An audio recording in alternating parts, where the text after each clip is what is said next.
Hey, it's Jennifer from Quiltin', Stitchin' and Kitties. I have got a really cool block for you today that makes into a very, very beautiful quilt. Before I get started on that, I thought I would just show you July's little monthly wall hanging. I did a whole year, same pattern, but changed the colors. July, because the rust reminds me of the heat, and the blue reminds me of monsoon, because we get monsoon rains here in Arizona during the summer. So let's get started on this really cool block. This is all you have to cut for one block. 4-inch squares, and the strips are 2 inches by 10 inches. You will need 2 of the blocks and 2 of the strips in one color, and the same thing for the other. This is going to be my background. I know it's kind of bright. I went to my stash and said, I'm going to use something in my stash. These were actually from a leftover layer cake that I had. So 4-inch squares, 2 by 10 2 by 10 inches. Okay, draw a line on the wrong side of your background fabric on the 4-inch squares, corner to corner. Then we're going to make half square triangles. So we will place the right sides together, stitch a 1/4 inch on both sides of the drawn line, and then cut them in half. For the strips, we're going to sew the 2 strips together on the long side. So we'll sew a 1/4 inch like this. Then we will be cutting those. So what do you get next? You get, so here are your half square triangle units, trimmed to 3.5 inches. And these were originally the 2 strips sewn together. Cut those at 2-inch segments, and you'll end up with 5 per section. Then we're going to make these into 4 patches.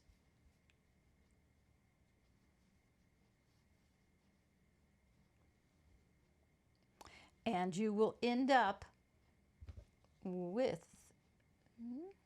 let's see if I can do this right here. It's kind of hard to do this upside down.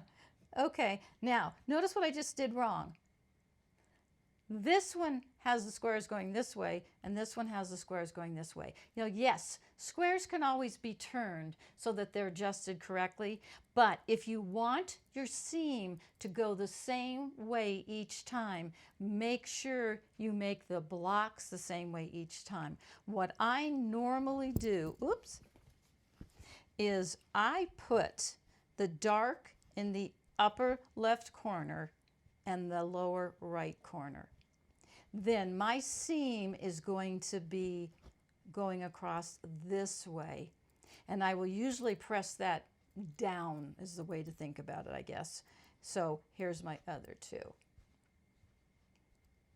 So just make them all the same, and then you will end up with 2 more here.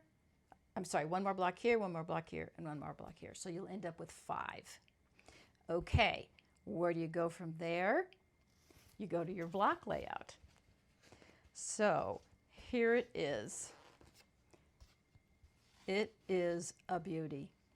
You might have seen it before. It's called Jacob's Ladder. And I did in fact check on the internet to see if there were any other names, but there's not. And it represents a ladder going up towards the sky or heaven if you prefer.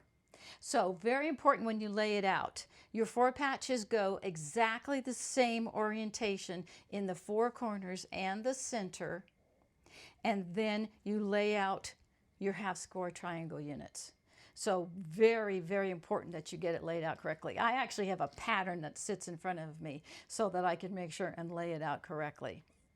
So I just made 6 of these from stash fabric for a table runner, but I have a complete quilt that I'm going to show you, and I'm going to put that up on the wall, and I'll be back in just a minute. Here's my finished quilt block of my Jacob's Ladder. I have set it up so that this block points towards the left, then this block points towards the right. and then I did it going the same direction for like a unit this way. So you've got X's. There's tons of way you can lay it out, but they are all actually made the same with the 4 patches laid out like this. Then you can just turn them around. So these blocks finish at 9 inches, and it's 5 across and 7 down. So it's 45 by 63, which is a very nice lap size quilt. And I used the same background fabric throughout. It was a batik with a little bit of dots in it. And then I used a bunch of different fat quarters for the different colors. So you can do it all one color. You can do it different colors. You can lay it out. I tried to lay it out in like rows of strips going across this way, and then rows going this way. So I ended up, I think, having to make a few extra blocks to get all the numbers right. But like I said, there's lots of ways that you can lay it out. So I hope you've enjoyed this pattern. It is a little time consuming, but it's not difficult. And the result is so fun. Thanks always for watching. I will see you again real soon with something else. Take care. I'm going to show you how to make 2 half square triangles at a time. Take your finished block size. Rule of thumb says add 7/8 of an inch to it. However, I have found that unless you are a perfect sewer with a perfect 1/4 of an inch, a lot of times you end up short, and then your block's a little small, which is extremely frustrating. If you're perfect, great, do the 7/8. But if you're like me, I add an inch. So if I have a 2-inch finished square, I add an inch to it, and I cut my blocks at 3 inches. Once they're cut, I draw a diagonal line from corner to corner, and then I stitch on both sides of the line a 1/4 of an inch away. Then cut on the drawn line, and you will end up with 2 half square triangles. What you do then is you press it well, usually to the dark side, but it doesn't matter, whichever way you want to do it, and then you're ready to trim it down. And there won't be very much to trim because you only made it about 1/8 of an inch bigger. So I picked a bigger square to show you how to trim it. So I want this to cut at 4 inches, which means the square is going to finish at 3.5. So I take a ruler with a 45-degree angle, and I place that line on the seam.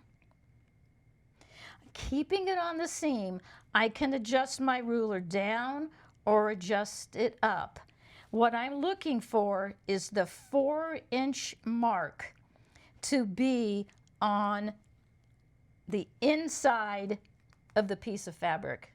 In other words, I want to be able to trim a little bit off and still have 4 inches. Now, as you can see, I've got this lined up. I basically have almost nothing to trim at the bottom, just a tiny bit here and a tiny bit here. But I've got that 45-degree angle lined up, and I'm going to have a little bit extra over here too. So now I'm going to trim 2 sides carefully. Then I'm going to take my block and I'm going to turn it 180 degrees so that now I'm going to be trimming the part that wasn't trimmed. I trimmed the other part before. So at this point, you can just take the 4-inch line on your ruler. It should line up perfectly on the 45-degree angle, and there's just that little tiny bit that I have left to trim. And now I have, whoops, you always get those little tiny pieces that don't want to come off. There's my perfectly trim, what's called a half square triangle. If you have any questions, please don't hesitate to ask.